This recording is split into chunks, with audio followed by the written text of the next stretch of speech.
আসসালামু আলাইকুম সবাইকে। আজকে আমি চিকেন খিচুড়ি ভুনা খিচুড়ি রান্না করব। তাই জন্য এখানে আমি 10 কেজি চিকেন নিয়েছি। চিকেনটাকে এখন তেলের মধ্যে ভেজে নেব।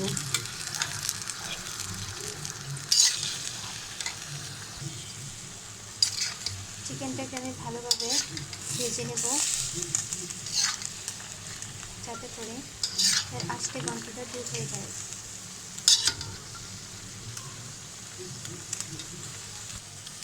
এখন আমি দিয়ে দিব 2 টেবিল চামচ আদা বাটা, 2 টেবিল চামচ রসুন বাটা দিয়ে চিকেনটার সাথে ভালোভাবে মিশিয়ে নেব।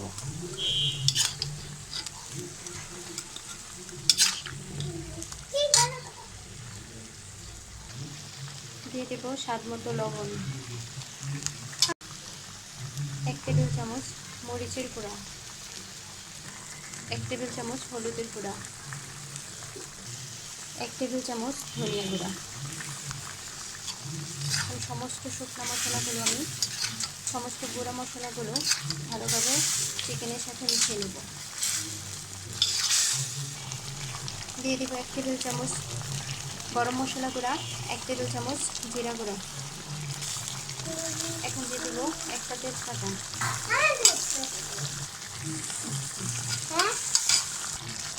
এখন ঢেকে চিকেনটাকে সিদ্ধ করে নেব।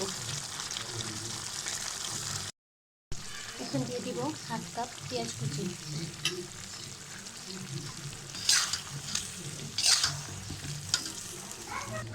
নিয়েছি 1 কেজি পোলাও চাল, 1 কাপ মুগ ডাল, 1 কাপ মসুর ডাল।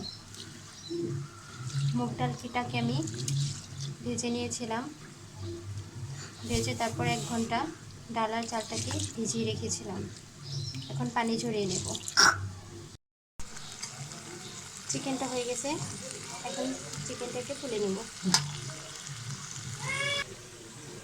একটা হাঁড়িতে আমি গরম পানি করে নিচ্ছি। যেহেতু আমি 1 কেজি চালের খিচুড়ি রান্না করব, তার জন্য এখানে 2 কেজি পানি নিয়েছি।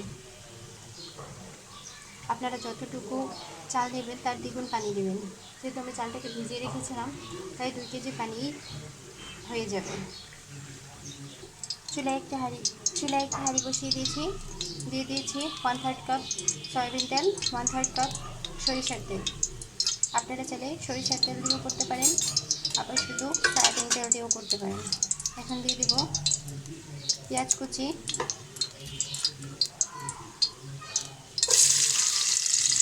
তেজপাতা, লং,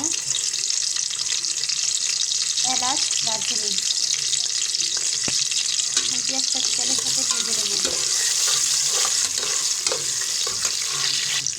পেঁয়াজটা ভাজা হয়ে গেছে। এখন দিয়ে দেব স্মেলের জন্য পোলাও পাতা। এটা অপশনাল, আপনাদের কাছে থাকলে দিবেন, না থাকলে না দিলেও হবে।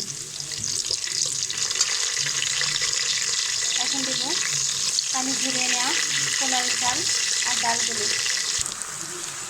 চালটা দিয়ে দিচ্ছি, তেলের সাথে ভালোভাবে মিশিয়ে দেব।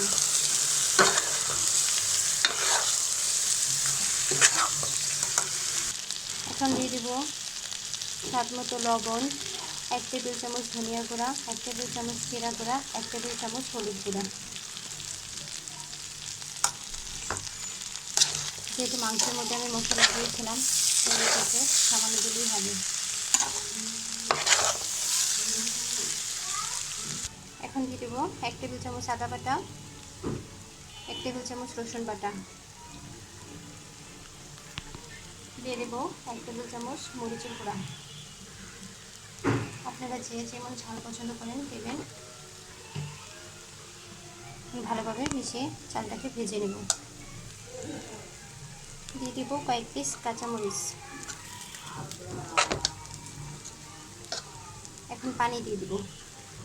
পানিটা দিয়ে দিয়েছি, এখন ঢেকে দেব চালটা ফুটে ওঠা পর্যন্ত।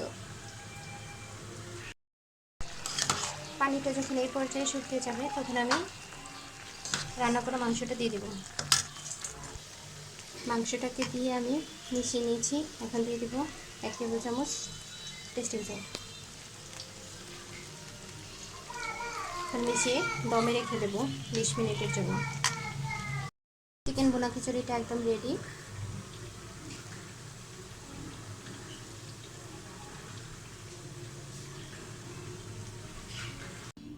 তৈরি হয়ে গেল দারুণ মজার চিকেন বোনা খিচুড়ি। আপনারা বাসায় অবশ্যই ট্রাই করবেন আর আমাকে কমেন্ট করে জানাবেন কেমন হয়েছে।